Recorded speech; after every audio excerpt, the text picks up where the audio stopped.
going on, guys? Welcome back to the channel. You know who it is by now. Jimothy. So ladies and gents, we are back with another video, and there is waves going for the Yu-Gi-Oh community as normal, obviously about Mochami Fuwaros and the potential upcoming another tier 0 meta.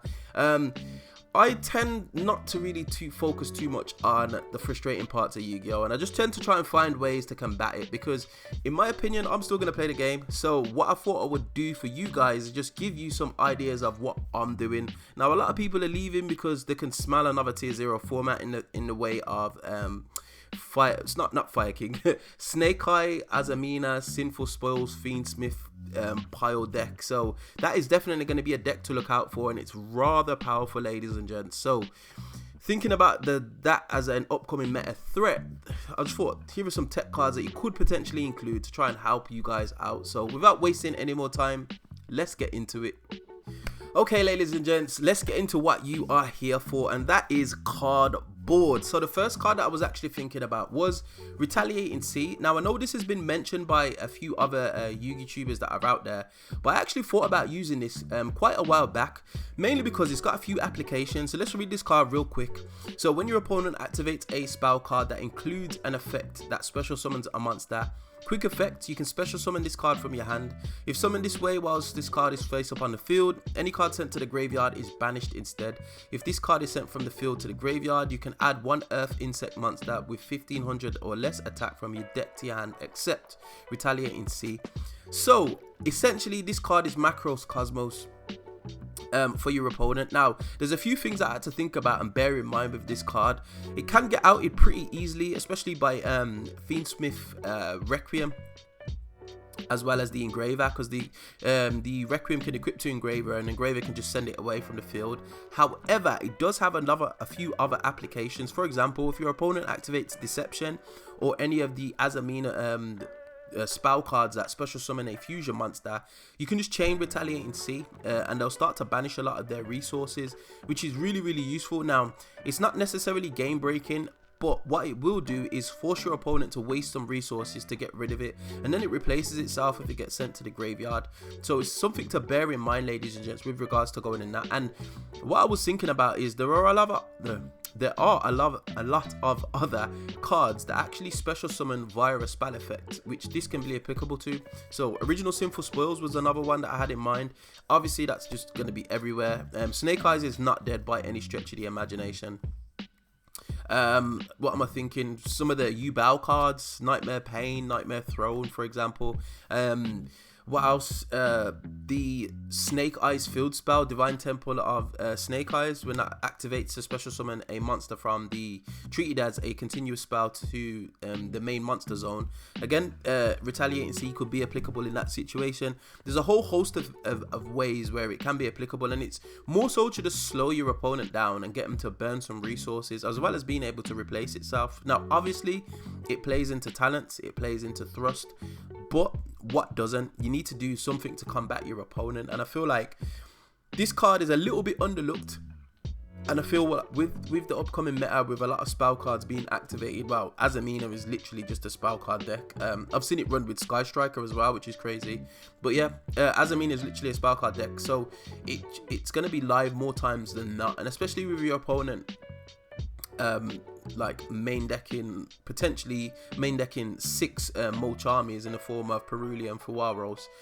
At least this combats the effect of Droll and Effect Veiler. It doesn't necessarily hinder your opponent, but it does just slow them down, maybe enough just to be able to basically have a weakened board, or at least win your turn back or something along those lines. So it's worth keeping in mind, ladies and gents. Okay, so the second card that I've got for today is Typhoon, and again this is something that's been spoken about. This one I was a little less privy to, but it's a very interesting application. So Typhoon is a trap card that potentially can be activated from your hand. So it reads, target one face-up spell or trap on the field, destroy it. If your opponent controls 2 or more spells and traps and you control no spells and traps, you can activate this card from your hand. So what's interesting about this, ladies and gents, is trap cards by nature are spell speed 2. So if there are 2 spells and traps on the field, and that includes when your opponent activates a spell or a trap. You can actually chain Typhoon, which is really interesting. So what I was thinking about, again, some of the meta threats that we're tending to see, some of the Yubao cards, you potentially could have like a opening of the Spirit Gates, as well as a, I don't know, Nightmare Pain or a Nightmare Throne on field, so you can chain Typhoon in that situation just to pop a card. Or if your opponent's got Deception up and I don't know, they tribute a monster or they activate one of their quick play spell cards whilst Deception is up, you can just go ahead and pop the Deception, and this can be activated turn 0, ladies and gents, which is really interesting. It does have some applications in other matches. For example, Desiree.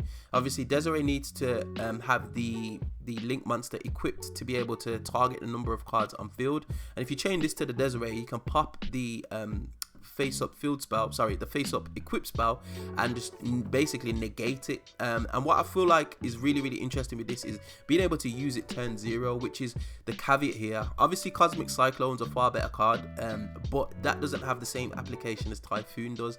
Being able to basically MST your opponent turn 0 if they've got a couple of spells and traps on field is just absolutely crazy. It hits a load of field spells. For example, the Razio field spell, yeah.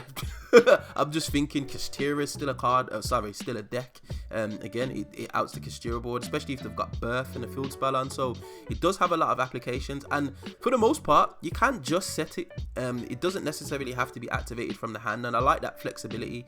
It does obviously have to target a face up spell or trap, which is a little bit frustrating, but this is a specific application for some of those continuous spells and traps that are going to be in the game, ladies and gents. So this is just your out to that. Now, it's not the best card. There are other options out there. For example, Ghost Ogre, which I'm going to talk about shortly, you can use, but the another advantage of this card is it plays around thrust and talents. It's got a very specific application, but it doesn't trigger those cards, which I feel like those cards are going to be everywhere now, especially with the Molchamis running around. So Typhoon, ladies and gents, another nice little tech. Again, something that I was just thinking about, something that could potentially give you a little bit of an edge, and I feel like these are the type of cards that would kind of like stun your opponent out of their plays, because they're not expecting these type of cards. It can sometimes swing the game in your favor. So yeah, worth thinking about. And the last card for today, ladies and gents, as aforementioned, is the Ghost Ogre and Snow Rabbit. Again, this has lots of applications, particularly with existing field spells, continuous spells, potentially even continuous traps. It's very useful. A few decks that have come to mind as I'm thinking about this is the Memento deck. Again, Typhoon's great in that Memento deck, but so is Ghost Ogre and Snow Rabbit. Being able to chain it to the face-up continuous trap card that allows it to negate a card by reducing that monster's attack is so useful. Like, that card literally has like 3 or 4 negates potentially, and just being able to get rid of the trap real quick, it definitely helps in the way of being able to play through their board, because their board is pretty oppressive. They've got quite a lot of recursion. I don't fully understand where they go with their combos. They do a lot of things. I think it's is it the Gatic? Well, one of the cards anyway. I think it's a dark. It's worth getting rid of. But for the most part, they've got like earth monsters, and they're doing all this destruction and recycling resources. So hitting the continuous trap is really important, as well as going ahead and hitting the field spell, because the field spell activates in end phase to be able to place the continuous trap onto the field. So if you just Ghost Ogre the field spell, you've negated the trap as well as the potential summon from the field spell. I think it's Clan or something along those lines. You can see the image on screen, ladies and gents. But it's really useful in that sense, because it just kind of hinders their plays. And I do feel like Memento is going to be one of the decks that is going to be out there that isn't being talked about. I think because of its access, the representation of it isn't as high as some of the other decks, but it's definitely a strong deck. But again, more applications. Ghost Ogre can go ahead and hit the Desiree. It's just as simple as that. Desiree, chain it to the Desiree. Desiree gets popped. You can't verify the Link monster that's equipped to it, so it can't then go ahead and negate. As well as using Ghost Ogre as a board breaker, I like the flexibility of that card, being able to either use it defensively or use it offensively when you're trying to push through a board. So definitely something to keep in mind, ladies and gents. And those are just 3 techs that I had in mind, but what did you have in mind? Let me know in that comment section below. Like I said, I've been testing Snake Eyes Fire King, and I've actually got the Fiendsmith stuff, and I'm at odds as to whether to put it into that or put it into something else, because I do have a regional coming up this weekend and I actually want to try. So any deck suggestions or ideas, ladies and gents, get at me in that comment section below. I would appreciate it. But Fire King Snake Eyes seems to be what I'm leaning towards, but we'll see, because I feel like more charmies are going to be everywhere. But anyway, we find ourselves at the end of another video. As always, if you did enjoy this content, you know what to do by now. Hit that like button, share, subscribe, all of that beautiful good stuff, and I will definitely see you guys on the next video. Hope you enjoyed. Peace.